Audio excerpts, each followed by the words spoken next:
Memory mastery to super charge your brain series பார்த்துட்ருக்கோம். அதில் நிறைய கிளாஸஸ் பார்த்தோம். அதில் ஆஸ்பிரன்ஸாக இருந்தாலும் நீங்கள் வந்து டிஎன்பிஎஸ்சி ஆஸ்பிரன்ஸ் எக்ஸாமினேஷன்ஸ் எழுதுறீங்களா இருந்தாலும் சரி, இந்த மெமரி மாஸ்டரி டெக்னிக்ஸ் மூலமாக நீங்கள் உங்களோட பிரெயினை சூப்பர் சார்ஜ் பண்ண முடியும். இன்னையோட டாபிக் என்னன்னு பார்த்தீங்கன்னா reflective learning by thinking back. Reflective லேர்னிங்னா சிந்தித்து கற்றல், கற்றதை நினைத்து கற்றல். ஸோ இது வரைக்கும் நம்ம யூஸ் பண்ணியிருக்கக்கூடிய மெமரி மாஸ்டரி டெக்னிக்ஸில் எப்படி நம்ம படிக்க வேண்டிய விஷயங்கள் இந்த மொபைல் ஃபோன்ஸ் யூஸ் பண்ணிட்டு இருக்கிறதுனால டோம் ஸ்க்ரோலிங்னால நம்மளோட மெமரி பவர் கம்மியாயிட்டிருக்கு. நம்மளோட மெமரியில் படிக்கிற விஷயங்களை ஞாபகம் வச்சுக்க முடியாததுனால நம்மளோட எக்ஸாமினேஷன்ஸ்லாம் மார்க்ஸ் கம்மியாகுது. நிறைய குவான்டிடேட்டிவ் எக்ஸாமினேஷன், குவாலிட்டேட்டிவ் எக்ஸாமினேஷன்ஸ்லாம் நம்மளால் ஆன்சர் பண்ண முடியல. ஸோ அதனால இந்த மெமரி மாஸ்டரி டெக்னிக் மூலமாக எப்படி மெமரி பவரை இன்க்ரீஸ் பண்ணுறது அப்படின்ற மாடியூல்ஸை நம்ம பார்த்துட்ருக்கோம். இதில் இந்த ரிஃப்ளெக்டிவ் லேர்னிங் அப்படின்ற ஒரு விஷயம் அப்படின்னு என்னன்னு பார்த்தீங்கன்னா, லேர்ன் பண்ணுற விஷயங்களை, நம்ம கற்றுக்கிற விஷயங்களை திருப்பியும் ரிஃப்ளெக்ட் பண்ணி பார்க்குறது, ஞாபகப்படுத்தி பார்க்குறது.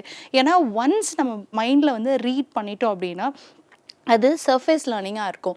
ஆனால் நீங்கள் திருப்பி அந்த விஷயத்த லேர்ன் பண்ணும்போது அது டீப்பர் லேர்னிங்காக மாறும். ஸோ நம்ம படித்த விஷயத்த நம்ம யோசித்து பார்க்கணும். கற்றதை வந்து நினைத்து கற்றல் பண்ணோம் அப்படின்னா நம்மளோட மெமரி பவரில் அது ஸ்ட்ராங்காக ஸ்டோர் ஆகிருக்கும். இதை வந்து யார் பண்ணுவாங்க அப்படின்னா ஸ்மார்ட் ஸ்டூடெண்ட்ஸ். ஏன்னா ஒரு விஷயத்த ஈஸியாக மெமரியில் கொண்டு வரணும்னு நினைக்கிற ஸ்மார்ட் ஸ்டூடெண்ட்ஸ் இந்த ரிஃப்ளெக்டிவ் லேர்னிங் டெக்னாலஜியை யூஸ் பண்ணுவாங்க. ஸோ இதனால் என்ன பிரச்சனை, ஒரு காமன் ஸ்டடி ஹேபிட், பொதுவான படிப்பு பழக்கம் நம்ம எப்படி படிப்போம்னா, வருவோம், ஸ்கூல் முடிச்சு வந்தோடனே ஹோம்ஒர்க்ஸை முடிச்சிருவோம், ஃபினிஷ் த ஹோம்ஒர்க், வீட்டு பாடம் முடிச்சிருவோம். அதுக்கப்புறம் புக்கை மூடி வச்சுட்டு நம்ம என்ன படித்தோம் அப்படின்றத நம்ம யோசிச்சு பார்க்க மாட்டோம். ஸோ இது சரியாக படிச்சிருக்கோமா தப்பாக படிச்சிருக்கோமா அப்படின்ற நாலேஜை நம்ம ரிகலெக்ட் பண்ணி பார்க்க மாட்டோம். படிச்சிருக்கோம், அந்த படித்த விஷயம் கரெக்ட் அப்படின்னு அக்செப்ட் பண்ணிக்கிட்டு அவங்க மெமரி பவரில் இதுதான் ரைட்டுன்னு அவங்க ஞாபகம் வச்சுட்டு போவாங்க. ஸோ இதில் என்ன பிரச்சனை வரும் அப்படின்னு பார்த்தீங்கன்னா, ஒய் திஸ் அ ப்ராப்ளம். இந்த சாதாரணமான நம்ம ட்ரெடிஷ்னல் மெத்தடில் படிக்கிறதுல என்ன பிரச்சனை வருதுன்னு பார்க்குறீங்கன்னா, சேம் மிஸ்டேக்ஸை நம்ம திருப்பி பண்ணுவோம். ஒரு விஷயத்தை கற்றுக்கிட்டோம், படிச்சுட்டோம், ஹோம்ஒர்க் எழுதி முடிச்சிட்டோம். ஆனால் அது ரைட்டாக படிச்சிருக்கோமா இல்லையா அப்படின்றத நம்ம அப்ளை பண்ணி பார்க்காதனால என்ன ஆகும் அப்படின்னு பார்த்தீங்கன்னா, நம்ம திருப்பி அதே தவறுகளை செஞ்சுக்கிட்டே இருப்போம். இதனால நமக்கு எந்த விஷயமும் இம்ப்ரூவ்மெண்ட் ஆகவே ஆகாது. அதே மாதிரி லேர்னிங் வந்து ஸ்டேஸ் ஷாலோ. கற்றல் வந்து மேலோட்டமாக இருக்கும், சர்ஃபேஸ் லேர்னிங்காக இருக்கும். ஸோ சர்ஃபேஸ் லேர்னிங்காக இருக்கும்போது இப்போ இது ரிலேட்டடான ஒரு டீப்பர் கொஷின், இப்போ ஃபார் எக்ஸாம்பிள் ஒரு தண்ணி பற்றி தெரிஞ்சுக்கிறோம் அப்படின்னா, தண்ணினா அதோட நேம் வந்து வாட்டர்னா H2O அப்படின்னு தெரியும். ஸோ அதில் 2 ஹைட்ரஜன் மாலிகுல்ஸ் இருக்குது, ஆட்டம்ஸ் இருக்குது, ஒரு ஆக்சிஜன் ஆட்டம் இருக்குது. இது ரெண்டும் சேர்ந்தா ஒரு மாலிகுல் அப்படின்னு நம்ம படிக்கிறோம். இப்போ இந்த விஷயம் வந்து நம்ம வந்து தப்பாக படிச்சிட்டோம்னு வச்சுக்கோங்களேன். இப்போ நான் 2 ஆக்சிஜன் இருக்குது, ஒரு ஹைட்ரஜன் இருக்குது அப்படின்னு தப்பாக படித்து என்னோட மெமரியில் நான் ஸ்டோர் பண்ணி வச்சுக்கிட்டேன் அப்படின்னா, எப்போ கேட்டாலுமே வாட்டரை பற்றி நான் சொல்லும் போது ஆக்சிஜன் 2 ஹைட்ரஜன் 1 அப்படின்ட்டு அந்த தப்பை தான் நான் திருப்பி செஞ்சிட்ருப்பேன். ஸோ இந்த ப்ராப்ளம் இருக்கிறதுனால நம்ம செய்கிற தப்பு திருப்பி வர்றதுனால எக்ஸாம்ஸ்லேயும் சரி, எங்கே அப்ளை பண்ண போய் நம்ம ஒரு ஸ்கில்ஸ் அப்ளை பண்ணுற இடத்துலையும் சரி, வாட்டர் அப்படின்னாலே நமக்கு தப்பான ஒரு பெரிய இதுதான் வரும். ஸோ இதை எப்படி ஓவர் கம் பண்ணணும் அப்படின்னா, இந்த ரிஃப்ளெக்டிவ் லேர்னிங் மெத்தடாலஜி மூலமாக நம்ம இந்த விஷயத்தை ஓவர் கம் பண்ண முடியும். சிந்தனை சார் கற்றல் அப்படின்ற விஷயம் என்ன அப்படின்னு பார்க்க போகிறோம். Thinking about what you have learned. இப்போ நான் என்ன யோசிச்சு பார்க்குறேன்னா, தண்ணி அப்படின்னா வாட்டர்னா இது ஒரு மாலிக்யூல், இந்த ஒரு மூலக்கூறு, இதில் 2 ஹைட்ரோஜன் ஆட்டம், ஒரு ஆக்சிஜன் ஆட்டம் இருக்குது. இதோட மாலிகுலர் ஃபார்முலா H2O. இப்போ நான் இதை தெளிவாக படிச்சுட்டு திருப்பி நான் அதை பற்றி யோசிக்கும் போது என்னோட பிரெயினில் ரொம்ப ஆழமாக டீப்பர் லேர்னிங்கில் பதிகிறதுனால எப்போ கேட்டாலும் வாட்டர் அப்படின்னா H2O, 2 ஹைட்ரஜன், ஒரு ஆக்சிஜன் ஆட்டம் சேர்ந்து ஒரு மாலிகுலாக ஃபார்ம் ஆயிருக்கு அப்படின்றத என்னால் ரிகலெக்ட் பண்ண முடியும். ஸோ கற்றதை பற்றி நான் சிந்திச்சு பார்க்கறதுனால என்னோட மெமரியில், என்னோட மூளையில், அந்த ஞாபக சக்தியில் அதிகமாக ஸ்டோர் ஆகும். இதுதான் reflective learning. Checking what vent well. இப்போ நான் கரெக்டாக படித்த விஷயம் இந்த கான்செப்ட் தான். வாட்டர்னா இந்த ஆட்டம்ஸ் இருக்குது அப்படின்னு தெரிஞ்சுக்கிட்டேன். எப்போ கேட்டாலும் எப்போ யார் என்னை செக்கிங் பண்ணாலுமே என்னால் இதை கரெக்டாக ரெப்ளிகேட் பண்ண முடியும், கரெக்டாக ஆன்சர் பண்ண முடியும். அதே மாதிரி நான் திடீர்னு ஒரு சில சமயத்தில் நான் வாட்டரை தப்பாக ப்ரொனவுன்ஸ் பண்ணாலும், இல்லை தப்பாக அதோடைய மாலிகுலர் ஃபார்முலாவை சொன்னாலும் இருந்தாலும் நான் ஏற்கனவே ரிப்பீட்டேஷனாக ரிஃப்ளெக்டிவ் லேர்னிங் மூலமாக படித்த விஷயத்தினால அது என்னை ரிவைஸ் பண்ண வைக்கும், என்ன அதோட தப்புக்களை திருத்தும். ஸோ தவறானதை என்னால் திருத்தி கொள்ள முடியும். ஸோ இதுதான் reflective learning technology, reflective learning methodology அப்படின்ற இந்த மெமரி மாஸ்டரியில் ஒரு டெக்னிக். சரி, சின்ன ரிஃப்ளெக்ஷன் கொஸ்டின், சிம்பிள் ரிஃப்ளெக்ஷன் கொஸ்டின்ஸை நம்ம எப்படி கேட்கலாம் அப்படின்ற ஒரு எளிய சிந்தனைக்கான கேள்விகள் என்ன அப்படின்னா, what did I learn today? சரி, இன்னைக்கு காலையிலேருந்து ஈவினிங்குள்ளே நான் என்ன படிச்சிருக்கேன் அப்படின்றத நானே எனக்குள்ள ரிஃப்ளெக்டிவ் லேர்னிங் மூலமாக கொஸ்டின் கேட்டு பார்க்கணும். So what did I learn today? இன்று நான் என்ன கற்றேன் அப்படின்ட்டு. வாட் வாஸ், இப்போ நான் படித்த விஷயங்களில் எனக்கு மாலிகுலர் ஃபார்முலா ஆஃப் வாட்டர் அப்படின்ற ஒரு விஷயம் கேட்குறதுக்கு, ஐ மீன் ரிகலெக்ட் பண்ணி பார்க்குறது, ரிஃப்ளெக்ட் பண்ணி பார்க்குறதுக்கு கொஞ்சம் கஷ்டமாக இருக்குது அப்படின்னா அந்த இடத்துல அது எனக்கு டிஃபிகல்ட்டாக இருக்குது. ஸோ அந்த டிஃபிகல்ட்டான இடத்த நான் நோட் பண்ணி வச்சுக்கலாம். இல்லை புக்கை எடுத்து திருப்பி அந்த இடத்துல நான் வந்து செக் பண்ணி பார்க்கலாம், நான் கரெக்டாக படிச்சிருக்கேனா, இல்லை எனக்கு அங்கே கஷ்டமாக இருக்கே அப்படின்னு சொல்லிட்டு அதை நான் செக் பண்ணி பார்க்கலாம். What can I do better next time? So அடுத்த முறை என்ன மேம்படுத்தலாம்? ஸோ ஓகே, நான் படிச்சிருக்கேன், இன்றைக்கி இந்த டாப்பிக்கை படித்தேன், இந்த டாப்பிக்கில் எனக்கு ஒரு பிரச்சனை இருந்திருக்கு, ஒரு டிஃபிகல்ட்டி இருந்துச்சு, மாலிகுலர் ஃபார்முலா ஆஃப் வாட்டர் வந்து டிஃபிகல்ட்டாக இருந்துச்சு, அதை நான் எப்படி ஓவர் கம் பண்ணி தெரிஞ்சுக்கிட்டேன். அடுத்த டைம் நான் இதை எப்படி நான் சிம்பிளிஃபை பண்ண முடியும், ஈஸியாக நான் எப்படி வந்து இந்த பிரச்சனையை சார்ட் அவுட் பண்ண முடியும் அப்படின்ற மாதிரி இந்த ரிஃப்ளெக்ஷன் கொஷின்ஸை நமக்குள்ளே கேட்கும் போது நம்மளோட பிரெயினை பொறுத்த வரைக்கும் எப்போ கொஷின்ஸ் கேட்கும் போது தான் நம்ம பிரெயின் வந்து ஒர்க் பண்ண ஆரம்பிக்கும். நீங்கள் கொஷின் கேட்காம அமைதியாக இருக்கும் போதெல்லாம் நம்மளோட மூளை வேலை செய்யாது, அது சைலண்ட்டாக நிறைய தாட்ஸை யோசிச்சுட்ருக்கோம், 70,000 தாட்ஸை யோசிச்சுட்ருக்கோம். அப்போ அந்த தாட்ஸ்லேருந்து ஃபோக்கஸ் அண்ட் அட்டென்ஷனை கொண்டு வரணும் அப்படின்னா ப்ரோப் பண்ணோன்னா நம்ம கொஷின்ஸ் கேட்கணும். ஸோ இந்த மாதிரி ஒரு சிம்பிள் ரிஃப்ளெக்ஷன் கொஷின்ஸை கேட்குறதுனால நம்மளோட ரிஃப்ளெக்டிவ் லேர்னிங் எஃபிஷியண்ட்டாக மாறும். ஸோ இப்போ என்ன ஆகும்னா, நான் படிச்சிருக்கேன், என்னோட மைண்டில் இருக்குது, நான் கரெக்டாக படித்தேனா தப்பாக படித்தேனா அப்படின்னு நானே எனக்கு கொஷின் கேட்டு பார்க்கும்போது அடுத்து இந்த தப்பை நான் எப்படி செய்யாமல் இருக்க முடியும்னு நான் ரிஃப்ளெக்ட் பண்ணி பார்க்கும்போது என்னோட மெமரியில் ஸ்ட்ராங்காக ஸ்டோர் ஆகும். ஸோ நீங்கள் ஒரு நீட் ஆஸ்பிரண்ட்டாக இருந்தாலும் சரி, டிஎன்பிஎஸ்சி ஆஸ்பிரண்ட், யூபிஎஸ்சி ஆஸ்பிரண்ட், எந்த ஒரு எக்ஸாமினேஷன் எழுதணுன்ற மனநிலையில் இருந்தாலும் இந்த ரிஃப்ளெக்டிவ் லேர்னிங் டெக்னிக்கை யூஸ் பண்ணிங்கன்னா நீங்கள் என்ன படிச்சிருக்கீங்க, என்ன தப்பு பண்ணியிருக்கீங்க, இது எப்படி ரீவிசிட் பண்ணலாம் அப்படின்றதுலாம் தெரியும். ஏன் இது ஒரு மெமரி மாஸ்டரி டெக்னிக்கில் நாங்கள் பாயிண்ட் கொண்டு வந்திருக்கோம் அப்படின்னா, இப்போ இருக்கக்கூடிய மொபைல் வேர்ல்டில், டிஜிட்டல் வேர்ல்டில் நம்ம டோம் ஸ்க்ரோலிங் அப்படின்ற ஒரு அடிக்ஷனுக்குள்ளே மாட்டிகிட்டு இருக்கோம். அந்த அடிக்ஷன் மூலமாக நம்ம எவ்வளோ ஹவர்ஸ் போகுதுன்னே தெரியாது. நம்மளோட குழந்தைங்க எல்லாருமே டோம் ஸ்க்ரோல் பண்ணிகிட்டே இருக்காங்க, ஷார்ட்ஸ் அப்படின்னு ரீல்ஸ் நிறைய பார்த்துக்கிட்டே இருக்காங்க. இதனால அவங்களோட பிரெயினில் மெமரி ஸ்பேஸில் வேர்பல் சென்டரில் வேர்ட்ஸோ எழுத்துக்களோ சொற்களோ பதிகிறது ரொம்ப கஷ்டம். ஸோ அதை ஓவர் கம் பண்ணணும் அப்படின்றதுக்காக நம்ம இந்த மெமரி மாஸ்டரி டெக்னிக்ஸ் மூலமாக ஒவ்வொரு டெக்னிக்கும் நம்ம யூஸ் பண்ணோம்னா கண்டிப்பாக அவங்களோட மெமரி பவர் இன்க்ரீஸ் ஆகும். ஒரு தடவை இந்த டெக்னாலஜிஸ் எல்லாம் அவங்க யூஸ் பண்ணி படிச்சுக்கிட்டாங்கன்னா சரி, அடுத்து அவங்களோட பிரெயினில் அது பேட்டர்ன் ஆகி ரிஃப்ளெக்ட் பண்ணுறதுக்கு ரொம்ப சிம்பிளாக இருக்கும். ஸோ இந்த ரிஃப்ளெக்டிவ் லேர்னிங் எப்படி வேலை செய்யுது, ஸோ இந்த சிந்தனை அடிப்படையிலான கற்றல் எப்படி வந்து வேலை செய்யுது அப்படின்னு பார்க்கணும். பிரெயின் வந்து லேர்ன்ஸ் ஃப்ரம் எக்ஸ்பீரியன்ஸ். நம்மளோட மூளை என்ன பண்ணோன்னா, முதல்ல ஒரு அனுபவம், ஃபார் எக்ஸாம்பிள் இப்போ ஒரு மாம்பழம் இருக்குது அப்படின்னா, ஒரு மேங்கோ இருக்குன்னா, அந்த மேங்கோவை நம்ம ஃபஸ்ட்டு அதோட கலரை பார்க்குறோம், கலரை பார்த்துட்டு அதோட ஃபீச்சர்ஸை பார்த்துட்டு அதை கட் பண்ணி நான் சாப்பிட்டு பார்க்குறோம். சாப்பிட்டு பார்க்கும்போது பிரெயின் கண்ணுக்கு வேலை கொடுக்குது, வாய்க்கு வேலை கொடுக்குது, அதோட டேஸ்ட்டை நம்ம உள்ளே எடுத்துக்கிட்டு டைஜஷன் பண்ணி நம்மளோட பாடி ஃபுல்லாக அப்சர்வ் ஆனதுக்கப்புறம் இது ஒரு ஃப்ரூட்டை சாப்பிடக்கூடிய ஒரு அனுபவத்தை நமக்கு கிடைச்சிருது. அப்புறம் நம்ம எங்கே போனாலுமே மேங்கோ அப்படின்ற ஒரு ஃப்ரூட்டுன்னு சொன்னாலே நம்மளோட வாயில் எல்லாருக்குமே சலைவேஷன் வரும், எச்சி வரும். ஸோ இதுதான் நம்மளோட மூளையோட வடிவமைப்பு. மூளை என்ன பண்ணுன்னா, நமக்கு கிடைக்கப்பட்ட அனுபவங்களை வச்சு தான் கற்றுக்கவே ஆரம்பிக்கும். அதனால தான் நம்மளோட மூளை வந்து பிரச்சனைகளை ரொம்ப விரும்பும். ஸோ ஒரு பிரச்சனை வந்ததுக்கப்புறம் அந்த பிரச்சனையை எப்படி சால்வ் பண்ண முடியும், அதனால தான் மேக்ஸில் ப்ராப்ளம்ஸ் இருக்குது, சயின்ஸில் வந்து காம்ப்ளிகேட்டட் ஃபார்முலாஸ் இருக்குது. ஏன் இருக்குன்னா, பிரெயினுக்கு ஒரு ப்ராப்ளம் வந்ததுக்கப்புறம் அந்த ப்ராப்ளமை எப்படி அட்ரஸ் பண்ணணும்னு பிரெயின் ட்ரெயின் அப் ஆகி அதுக்கு உண்டான எக்ஸ்பீரியன்ஸ் மூலமாக தான் அந்த லேர்னிங் வரும். ஸோ பிரெயின் அனுபவத்திலிருந்து தான் கற்றுக்கொள்ளுது. ஸோ இதனால் என்ன ஆகுதுன்னா, சில இடங்களில் வந்து மிஸ்டேக்ஸ் நடக்கும். ஸோ அந்த மிஸ்டேக்ஸை யார் கரெக்ட் பண்ணுவாங்கன்னா, டீச்சர்ஸ். ஃபார் எக்ஸாம்பிள் இப்போ நம்மளுடைய கமர்ஷியல் வேர்ல்டில் பசங்க என்ன சொல்கிறாங்க, ChatGPT இந்த மாதிரி நிறைய AI டூல்ஸ் வந்து உங்களுக்கு வந்து கேட்குற நாலேஜ் கொடுக்குது அப்படின்றாங்க. பட் உங்களுடைய கேட்குற கொஷின்ஸ்க்கு எல்லாம் ChatGPTயோ ஆன்சர் பண்ணும், அது கரெக்டாக ஆன்சர் பண்ணுதா தப்பாக ஆன்சர் பண்ணுதா அப்படின்றத சொல்கிறதுக்கு ஒரு டீச்சர் வேணும். ஸோ டீச்சர்ஸ் வந்து என்ன பண்ணுறாங்கன்னா, டீச்சர்ஸ் தான் ஒரு ஸ்டூடெண்ட்டோட தவறுகளை திருத்துறதுக்கு உண்டான எல்லா சூழ்நிலைகளுக்கும் அவங்க தான் நமக்கு இது பண்ணுறாங்க.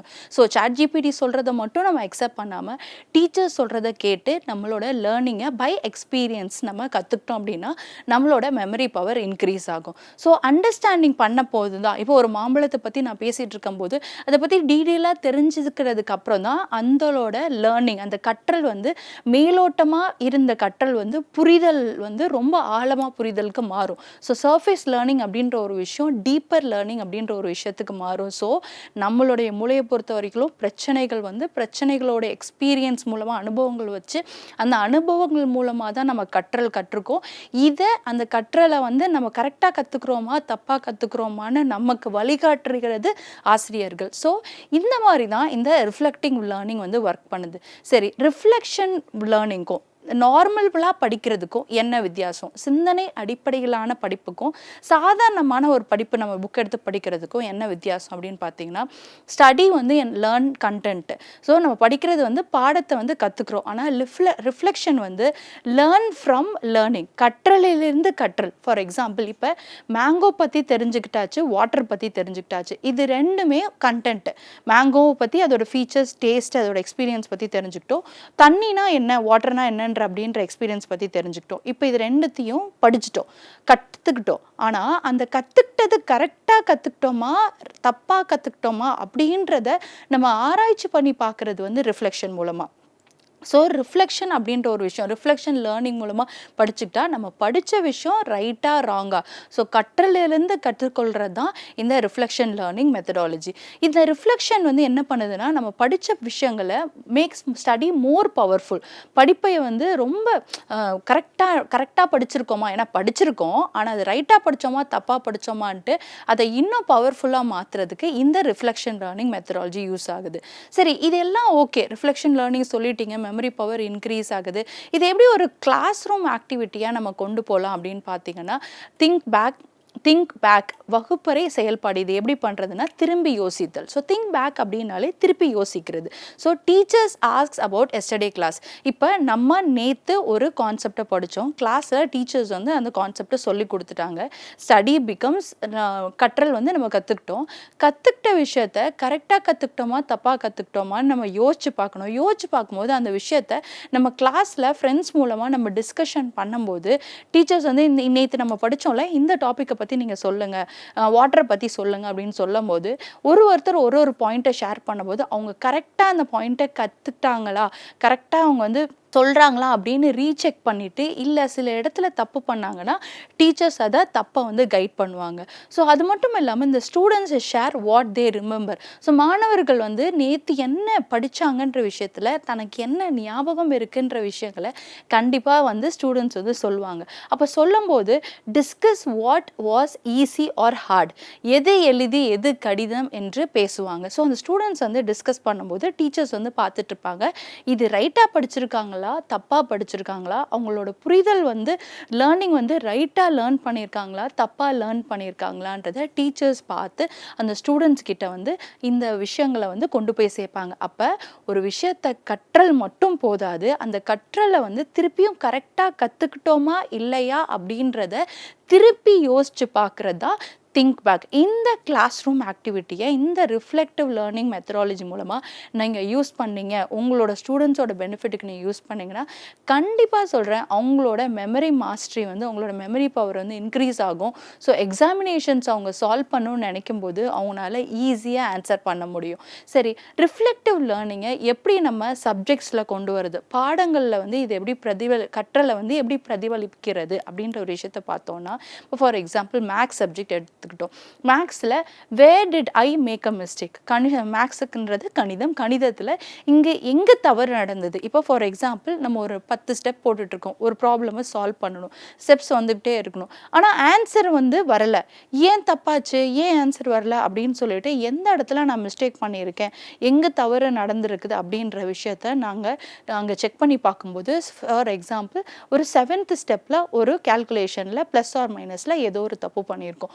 அப்போ அந்த தப்புனால தான் இங்கே ஆன்சர் வரல. ஸோ மேக்ஸில் ரிஃப்ளெக்டிவ் லேர்னிங் திருப்பியும் அந்த இடத்துல திங்க் பேக், திருப்பியும் அந்த இடத்துல முன்னாடி போய் 7th ஸ்டெப்பை பார்த்து அதை கரெக்ட் பண்ணிட்டீங்கன்னா திருப்பியும் ஆன்சர் ஈஸியாக கரெக்டாக வந்துடும். ஸோ நீங்கள் மார்க்ஸ் வந்து ஹையராக வாங்கலாம். ஸோ இது மேக்ஸில் அப்ளை பண்ணுறதுக்கு உண்டான மெத்தடாலஜி. சயின்ஸில் எப்படி அப்ளை பண்ணான்னா, வாட் கான்செப்ட்ஸ் வாஸ் அன்கிளியர், எந்த கருத்து தெளிவில்லை. இப்போ நம்ம ஃபிசிக்ஸில் வந்து ஃபிசிக்ஸோ கெமிஸ்ட்ரியோ பயாலஜியோ ஒரு கான்செப்டை படிச்சுட்டு இருக்கோம். ஃபார் எக்ஸாம்பிள் ஃபோட்டோசிந்தசிஸ் வந்து படிக்கிறோம். ஸோ ஃபோட்டோசிந்தசிஸ்னால் செடிகள் தாவரங்கள் வந்து தானே வந்து தனக்குண்டான உணவுகளை வந்து உற்பத்தி செய்யும். எப்படின்னா சூரிய ஒளியினாலையும் நம்மளுடைய கார்பன் டை ஆக்சைடு அப்படின்றத நம்ம மூலமாகவும் காற்று மூலமாகவும் எடுத்துக்கிட்டு ஆக்சிஜனை ரிலீஸ் பண்ண போகுது. இதுதான் அந்த ப்ராசஸ். இப்போ அதை படிக்கும் போதே நம்ம திருப்பியும் அதில் திங்க் பேக், ரிஃப்ளெக்டிவ் லேர்னிங் மூலமாக கரெக்டாக படிச்சிருக்கோமா அப்படின்னு ரீவிசிட் பண்ணி பார்க்கணும். எங்கே புரியலையோ அந்த டீட்டெயிலிங்கை நம்ம திருப்பி ரீவிசிட் பண்ணி பார்க்கும்போது நமக்கு கற்றல் வந்து எளிமையாகும், நம்மளுடைய ஞாபக சக்தியில் அதிகமாக பதியும். ஸோ இந்த மாதிரி ரிஃப்ளெக்டிவ் லேர்னிங்கை சயின்ஸில் யூஸ் பண்ணலாம். லாங்குவேஜில் எப்படி யூஸ் பண்ணலாம் அப்படின்னு பார்த்தீங்கன்னா, விச் வேர்ட்ஸ் வேர் நியூ, எந்த எழுத்துக்கள் மொழி பாடங்களில் எந்த சொற்கள் வந்து புதிதாக இருக்குது, சில வார்த்தைகள் வந்து சொல்ல முடியாத வார்த்தைகளாக இருக்குது, அந்த புதியதான வார்த்தைகளை எடுத்து அந்த வார்த்தைகளுக்கு உண்டான விஷயங்களை திருப்பியும் அதோட அர்த்தங்கள் என்ன அப்படின்றத திருப்பியும் படித்து பார்த்தீங்கன்னா உங்களுக்கு திங்க் பேக் அப்படின்னு இந்த ரிஃப்ளெக்டிவ் லேர்னிங் மூலமாக நீங்கள் லாங்குவேஜ் சப்ஜெக்ட்லேயும் நீங்கள் ஈஸியாக அப்ளை பண்ண முடியும். ஸோ படித்த விஷயம் அப்படின்றது ஸ்டடி பண்ண விஷயத்த கற்றலை திருப்பியும் ரீவிசிட் பண்ணி பார்க்குறது தான் ரிஃப்ளெக்டிவ் லேர்னிங். சரி, இந்த ரிஃப்ளெக்டிவ் லேர்னிங் எப்படி மூளையோடைய ஞாபக சக்தியை அதிகப்படுத்துது? How reflection improves memory. So first பார்த்தீங்கன்னா இங்கிலீஷில் ரீவிசிட்ஸ் லேர்னிங். ஸோ படிச்சிருக்கோம், எனக்கு இந்த நாலேஜ் தெரியும், எனக்கு இந்த டாபிக் தெரியும், மேங்கோ பற்றி தெரியும், வாட்டர் பற்றி தெரியும், எனக்கு தெரியும், கரெக்ட். ஆனால் தெரிஞ்ச விஷயம் நான் கரெக்டாக தான் இன்புட் எடுத்திருக்கேனா அப்படின்னு சொல்லிட்டு ரீவிசிட் பண்ணி பார்க்கணும். இப்போ நான் மாலிகுலர் ஃபார்முலா H2O அப்படின்றதுக்கு போல் O2H போட்டேன்னா தப்பு.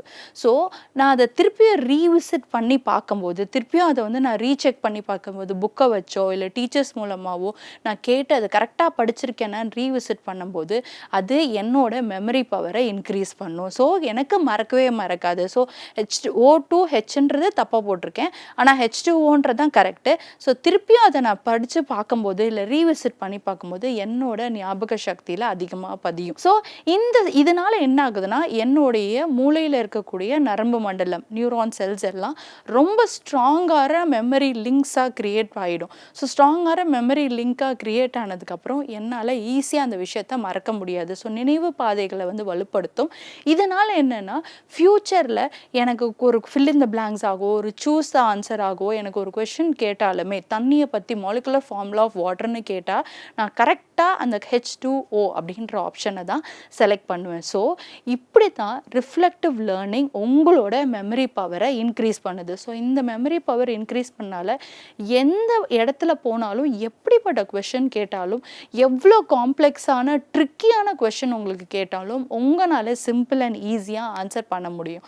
ஸோ இதில் என்ன காமன் ஃபியர்ஸ் இருக்குது? Common fear about reflection. So reflective லேர்னிங்கில் பொதுவான நம்மளுடைய பயம் என்ன அப்படின்னா, நான் ஒரு மிஸ்டேக் பண்ணிட்டேன் அப்படின்ட்டு எனக்கு தெரியும். ஓகே, நான் படிக்கும்போது வாட்டரை வந்து நான் தப்பாக படிச்சுட்டேன் அப்படின்ற ஒரு விஷயம், மாலிகுலர் ஃபார்முலா வாட்டரை நான் தப்பாக படிச்சுட்டேன்னு எனக்கு தெரியும். ஸோ நான் தவறு செய்தேன்னு எனக்கு தெரியும். எனக்கு சில நேரங்களில் வந்து என்னால் புரிஞ்சிக்க முடியலன்னு எனக்கு தெரியுது. இப்போ ஒரு ஸ்டேட்மெண்ட்டை படிக்கிறேன் அப்படின்னா என்னால் இதை புரிஞ்சிக்க முடியலையே அப்படின்ற ஒரு பயமும் எனக்கு ஒரு பிரச்சனையும் இருக்குது.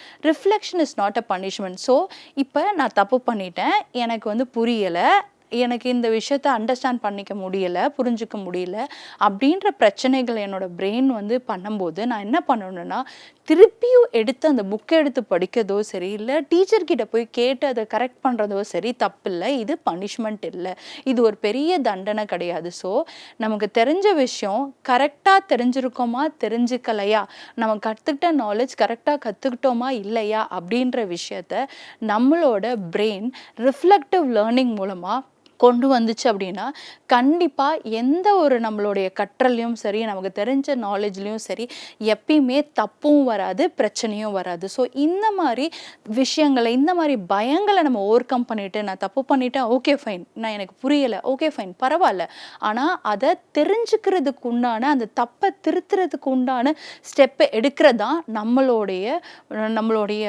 செயல், கற்றலில் வந்து நம்மளோட செயல். So reflection is not a punishment, it is a methodology of learning. So reflection is safe learning. So சிந்தனை என்பது பாதுகாப்பான கற்றல் ஆகும். So for example, இப்போ வந்து நம்ம படிச்சிட்டோம், கரெக்டாக படிச்சிட்டோம், ரிஃப்ளெக்ஷன் பண்ணி பார்க்குறோம், அது சேஃபாக இருக்கா இல்லையானா இங்கே வந்து மதிப்பெண் கிடையாது, யாரும் நம்மளை ஜட்ஜ் பண்ண போகிறது கிடையாது, நம்மளை ஒன்லி இம்ப்ரூவ்மெண்ட் மட்டும்தான் பண்ண போகிறாங்க. ஸோ யாருமே போய் நம்ம வந்து தப்பு பண்ணிட்டேன், எனக்கு புரிஞ்சுக்க முடியல அப்படின்னு சொல்லிட்டோன்னே மார்க்கில் ஒரு 10 மார்க்கு கம்மி பண்ண போகிறது கிடையாது.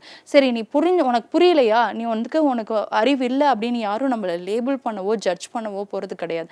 என்ன நடக்க போகுதுன்னா, இப்போ நம்ம தப்பு பண்ண விஷயங்களோ இல்லை நம்ம புரிஞ்சிக்க முடியாத விஷயங்களோ எடுத்து திருப்பி நம்ம புக்கை எடுத்து படித்தோம்னா நமக்கு அது ஒரு மேம்பாடு மட்டும்தான். அது it is a self improvement தான். ஸோ தப்பை திருத்திக்கிட்டோம்னா நம்ம டீப்பரான மெமரியில் ஸ்டோர் ஆகும். நம்ம ஸ்டோர் ஆயிடுச்சுன்னா எந்த கொஷின், எந்த ஒரு ஃபார்முலா அந்த கொஷின் கேட்டால் கூட நம்மளால் ஈஸியாக சிம்பிளாக ஆன்சர் பண்ண முடியும். சரி, வேற என்னென்ன காமன் மிஸ்டேக்ஸ் வந்து நம்ம அவாய்ட் பண்ணணும், தவிர்க்க வேண்டிய பொதுவான தவறுகள் என்னென்ன? First skipping reflection. இப்போ நான் ஒரு விஷயம் படிச்சுட்டேன், ஆனால் சில குழந்தைங்க என்ன பண்ணுறாங்கன்னா, அவங்க படிக்கிறாங்க, ஒரு தடவையும் ரீட் பண்ணிடுறாங்க, அவங்க ரீட் பண்ண ஒரு விஷயம் வந்து மெமரியில் இருக்குது, ஆனால் அது ரிலேட்டடான இன்னொரு கொஷினு கேட்கும்போது அவங்க அக்செப்டே பண்ணிக்க மாட்டாங்க. இல்லை, நான் படித்தது இதுதான், நான் படித்தது கரெக்டு தான் அப்படின்னு தப்பான கான்செப்டை அவங்க மைண்டில் வச்சுக்கிட்டு ரிஃப்ளெக்ஷன் பண்ணி பார்க்காதனால, அது தப்பாக ரைட்டான்னு ரீஆடிட் பண்ணி அவங்க ரீவிசிட் பண்ணி பார்க்காததுனால, ஸ்கிப்பிங் ரிஃப்ளெக்ஷன் பண்ணுறதுனால, ரிஃப்ளெக்ஷனை தவிர்க்கிறதுனால அவங்களுக்கு என்ன ஆயிடுதுன்னா கண்டிப்பாக அந்த கொஷின் தப்பாக மாறிடுது. ஸோ மார்க்ஸ் கம்மியாயிடுது. ரெண்டாவது விஷயம், சரி ஓகே நான் தப்பாக அதை புரிஞ்சுக்கிட்டேன் அப்படின்னு சொல்லிட்டு தன்னைத்தானே அவங்க வந்து ப்ளேம் பண்ணிக்கிறாங்க. ஸோ ப்ளேமிங் யோர் செல்ஃப், தன்னை குற்றம் சொல்லுதல். ஸோ சொல்லும் போது என்ன ஆகுதுன்னா நம்மளோட பிரெயின் அடுத்த கட்டத்துக்கு மூவே ஆகாது, எவால்வே ஆகாது. அடுத்த விஷயம் பார்த்திங்கன்னா not a writing reflections. So என்ன ரிஃப்ளெக்ட் பண்ணி பார்த்துருக்கோம், அந்த கான்செப்டை நம்ம பண்ணும்போது சில டிஃபிகல்ட் பாயிண்ட்ஸ் இருக்குது, அந்த டிஃபிகல்ட் பாயிண்ட்ஸை நம்ம எழுதிடணும் உடனே கரெக்டாக அங்கே மென்ஷன் பண்ணிவிட்டு, இந்த இடத்துல எனக்கு வாட்டரோடைய மாலிகுலர் ஃபார்முலாவில் எனக்கு ஒரு கன்ஃபியூஷன் இருக்குன்னு எழுதி வச்சிட்டோன்னா, திருப்பி எழுதி வச்சு அதை கரெக்ட் பண்ணிட்டு படிச்சிட்டோம் அப்படின்னா, ரிஃப்ளெக்ஷன் பண்ணி பார்த்துட்டோன்னா நம்மளோட பிரெயினில் ரொம்ப ஸ்ட்ராங்காக ஸ்டோர் ஆகிடும். எங்கே எப்படி என்ன டைப் ஆஃப் கொஷின்ஸ் கேட்டால் கூட சரி, உங்களால் ஈஸியாக அந்த கொஷின் பேப்பரை ஆன்சர் பண்ண முடியும். ஆன்சர் பண்ணுறது மட்டும் இல்லாமல் நீங்கள் கரெக்டாக ஆன்சர் பண்ணுவீங்க. இந்த ரிஃப்ளெக்ஷன் பண்ணி பார்க்குறதுனால, கரெக்டாக ஆன்சர் பண்ணுறதுனால உங்களுக்கு ஹையர் மார்க் ஸ்கோர் பண்ணுவீங்க. ஸோ இந்த மாதிரி skipping the reflection, blaming your self, not writing reflection, ரிஃப்ளெக்ஷனை தவிர்த்தல், தன்னை குற்றம் சொல்லுதல், சிந்தனையை எழுதாமல் விடுதல், இது எல்லாமே தான் நம்ம செய்யக்கூடிய காமன் மிஸ்டேக்ஸ். இந்த காமன் மிஸ்டேக்ஸை அவாய்ட் பண்ணிட்டோன்னா கண்டிப்பாக நம்மளுடைய மெமரி பவர் ரொம்ப ஸ்ட்ராங்காக இன்க்ரீஸ் ஆகும். சரி, இது எல்லாமே ஓகே, நீங்கள் ரிஃப்ளெக்டிவ் லேர்னிங் சொல்லிட்டீங்க, நார்மல் லேர்னிங்க்கும் அதுக்கும் டிஃப்ரெண்ட் சொல்லிட்டீங்க.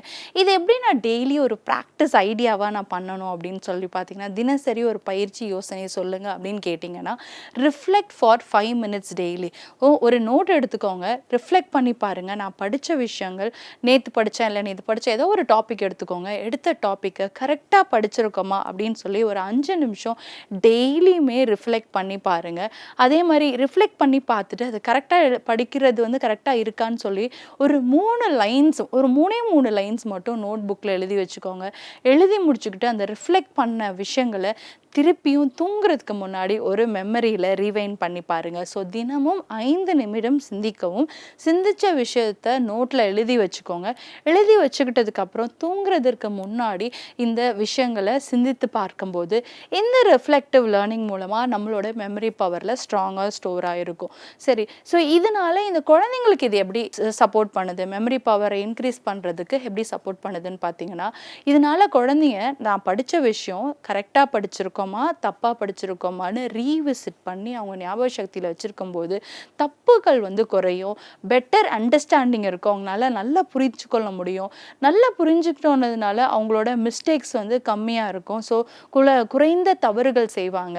தவறுகள் கம்மியாகிறதுனால அவங்களோட மெமரி பவரில் ஸ்ட்ராங்கர் மெமரி இருக்கும். ஸோ அவங்க படித்த விஷயம் கரெக்டாக படிச்சிருக்காங்க, அவங்களோட மெமரி பவரில் ஸ்ட்ராங்காக இருக்குது அப்படின்ற ஒரு விஷயத்த அவங்களோட பிரெயினில் அக்செப்ட் பண்ணிக்கும். அப்போ படித்த விஷயங்கள் அந்த சந்தோஷம் வந்து இன்னும் பெட்டர் அண்டர்ஸ்டாண்டிங்கு அவங்கள வழிநடத்தும். அது மட்டும் இல்லாமல் இந்த விஷயங்கள்னால தான் பண்ண தப்பறை திருத்திக்கிட்டு அவங்க வந்து கரெக்ட் பண்ணதுனால அவங்களோட மெமரி பவரில் ஸ்ட்ராங்காக ஸ்டோர் ஆனதுனால அவங்களுக்கு ஒரு சந்தோஷமான ஒரு கற்றல் வந்து வரும். ஸோ இது எல்லாமே தான் இந்த ரிஃப்ளெக்டிவ் லேர்னிங்கில் நமக்கு சப்போர்ட் பண்ணுது.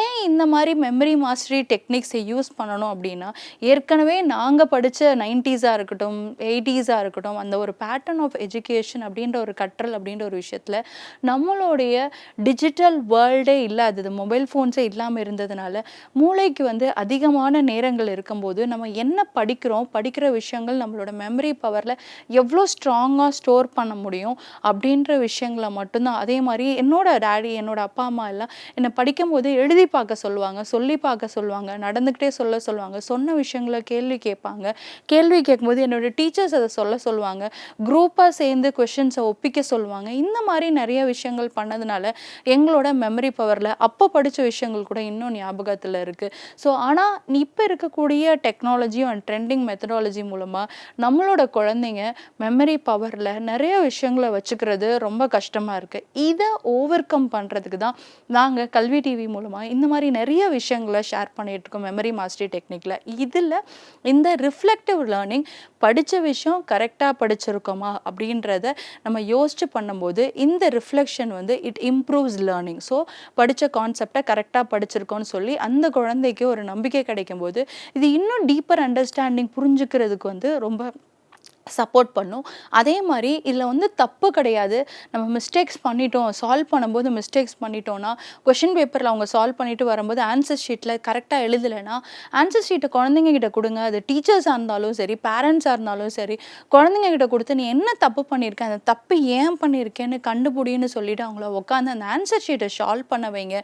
தப்பு பண்ணிட்டாங்க அப்படின்னு சொல்லிட்டு அவங்களுக்கு வந்து மார்க் கம்மியாயிடுச்சு, நீ படிக்க மாட்ற அப்படின்னு நம்ம அவங்கள ப்ளேம் பண்ணுறதுக்கு முன்னாடி அவங்க என்ன மிஸ்டேக் பண்ணியிருக்காங்கன்னு சொல்லிட்டு அவங்களோட ஆன்சர் ஷீட் அவங்ககிட்ட கொடுத்து அவங்கள ரிஃப்ளெக்ட் பண்ணி பார்க்கும்போது அந்த தப்பை அவங்க திருத்திக்கும் போது அவங்க புரிதல் வந்து ஸ்ட்ராங்கர் ஆகும். அதனால கற்றல் வந்து அவங்களுக்கு வந்து மேம்படும். ஸோ இந்த கற்றல் மேம்படுறதுனால அவங்களால வேற விஷயங்கள், இந்த ஒரு ஃபிசிக்ஸ் கான்செப்ட் படிக்கிறேன், கெமிஸ்ட்ரி படிக்கிறேன், இதில் ஒரு மிஸ்டேக்ஸ் நான் ரெக்டிஃபை பண்ணி அண்டர்ஸ்டாண்ட் பண்ணிக்கிட்டேன் அப்படின்னும் போது அடுத்த பெரிய விஷயங்களை படிக்கும்போது அவங்களுக்கு ஒரு சந்தோஷமாக லேர்ன் பண்ணுன்ற இன்ட்ரெஸ்ட் வரும்.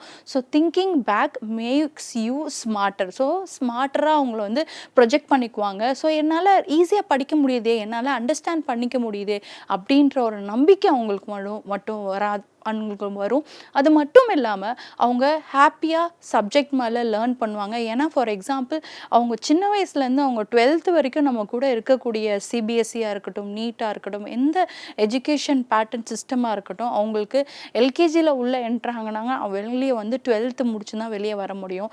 இந்த பேட்டர்ன் ஆஃப் எஜுகேஷனுக்குள்ளே ஒவ்வொரு இயருமே அவங்களுக்கு வந்து ஒரு நாலேஜ் கேப்பை க்ரியேட் பண்ணிடக்கூடாது. ஆனால் அதனால் அவங்க ஒவ்வொரு வருஷமும் படிக்கும்போதும் தெளிவாக ஃபஸ்ட் ஸ்டாண்டர்ட்க்கு உண்டான என்ன நாலேஜ் தேவையோ அதை கரெக்டாகவும் ரிஃப்ளெக்டிவ் லேர்னிங் மூலமாக படிச்சுக்கிட்டாங்க அப்படின்னா செகண்ட் ஸ்டாண்டர்டில் வரக்கூடிய போர்ஷன்ஸ் அவங்களுக்கு அந்த கேப்பை ஃபில் பண்ணும் ஈஸியாக இருக்கும். அதே மாதிரி செகண்டை கரெக்டாக படிச்சுக்கிட்டாங்கன்னா தேர்ட் ஸ்டாண்டர்டில் இருக்கக்கூடிய விஷயங்களை வந்து கேப் வந்து ஃபில் பண்ண முடியும். ஸோ அவங்கள ஃபஸ்ட் ஸ்டாண்டர்ட்லேருந்து 12th வரைக்கும் இருக்கும்போது எல்லாமே அடுத்தடுத்த வருஷங்களுக்கு உண்டான நாலேஜ் அவங்களுக்கு கரெக்டாக லேர்ன் பண்ணிக்கிட்டாங்கன்னா என்ன எக்ஸாம்ஸ், டிஎன்பிஎஸ்சி எக்ஸாம்ஸ் எடுத்துக்கோங்க, லோவர் கிளாஸஸ் புக்ஸ் தான் படிக்கணும். யூபிஎஸ்சி எக்ஸாம் எடுத்துக்கோங்க, சிபிஎஸ்சியோட லோவர் கிளாஸஸ் புக்ஸ் எடுத்து தான் படிக்கணும். நீட் எக்ஸாமினேஷன் எடுத்துக்கோங்க, 11th 12th டைரெக்டாக போய் கிளாஸஸில் படிக்கிறது மட்டும் இல்லாமல் அவங்களுடைய பேட்டர்ன் எப்படின்னா 5th 6th 7th 8th 9th 10th உண்டான சிபிஎஸ்சி புக்ஸை படித்தாதான் அது எல்லாமே இன்டர்லோப் ஆகிருக்கு.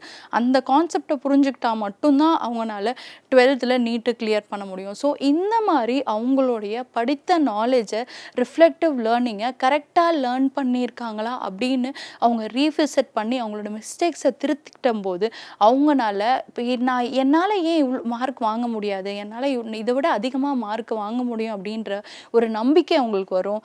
எவ்ரிடே அவங்களோட லேர்னிங் வந்து ஒரு சான்ஸாக அமையும் அவங்களுக்கு. ஒவ்வொரு நாளும் அவங்களோட கற்றலோட வாய்ப்பு வந்து இன்றைக்கி நான் படிக்கணும், இந்த புதுசான ஒரு விஷயங்களை நான் கற்றுக்கணும் அப்படின்ற ஒரு க்யூரியாசிட்டி மட்டும்தான் பிரெயினை பொறுத்த வரைக்கும் ரொம்ப ஆக்டிவாக வளர்க்கும். ஏன்னா நம்மளோட பிரெயினில் 86 பில்லியன் நியூரான் செல்ஸ் இருக்குது. அந்த நியூரான் செல்ஸில் நிறையா 70,000 தாட்ஸ் ஓடிட்டுருக்கு.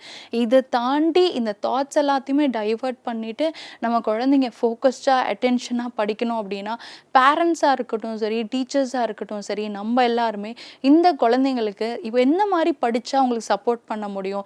நீங்கள் ஒரு சின்ன எக்ஸாம்பிள் சொல்கிறேன். ஐஐடி மெட்ராஸில் ஐஐடிஎம்ஸ்லாம் நான் உங்களுடைய ப்ரொஃபஸர்ஸ் வந்து எக்ஸாமினேஷன் கொஷின்ஸை சால்வ் பண்ணி முடிச்சு டெஸ்ட் முடிச்சதுக்கப்புறம் ஆன்சர் ஷீட்டை டிஸ்கஸ் பண்ணும்போது தான் ஸ்டூடெண்ட்ஸ் கிட்ட அவங்க பெரிய ஒரு ஓப்பன் கிளாஸிங்கே நடக்கும். ஸோ கிளாஸஸ் அப்போ தான் நடக்கும். அந்த செஷன்ஸ் அதோட ஆன்சர் ஷீட்ஸ் எல்லாத்தையுமே அவங்களுக்கு கொடுத்துட்டு முடிச்சதுக்கப்புறம் அவங்க என்னென்ன மிஸ்டேக்ஸ் பண்ணியிருக்காங்க, அதை ஏன் பண்ணியிருக்காங்க அப்படின்ற ஒரு விஷயத்த அவங்க ரெவ்யூ பண்ணி பார்த்து தான் அந்த குழந்தைங்களுடைய டீப்பர் லேர்னிங்களும் ரிஃப்ளெக்டிவ் லேர்னிங்கும் ஐஐடிஎம்ஸ்லாம் பண்ணுறாங்க. ஸோ அதே மாதிரி நம்மளும் இந்த ரிஃப்ளெக்டிவ் லேர்னிங் மெத்தடாலஜியை யூஸ் பண்ணி நம்மளோட மெமரி பவரை இன்க்ரீஸ் பண்ணுவோம். ஸோ லேர்ன், ரிஃப்ளெக்ட், இம்ப்ரூவ், கற்று சிந்தி மேம்படு. ஸோ மெமரி மாஸ்டரி டெக்னிக்கில் அடுத்த கிளாஸில் உங்களை மீண்டும் சந்திக்கிறேன். நன்றி, வணக்கம்.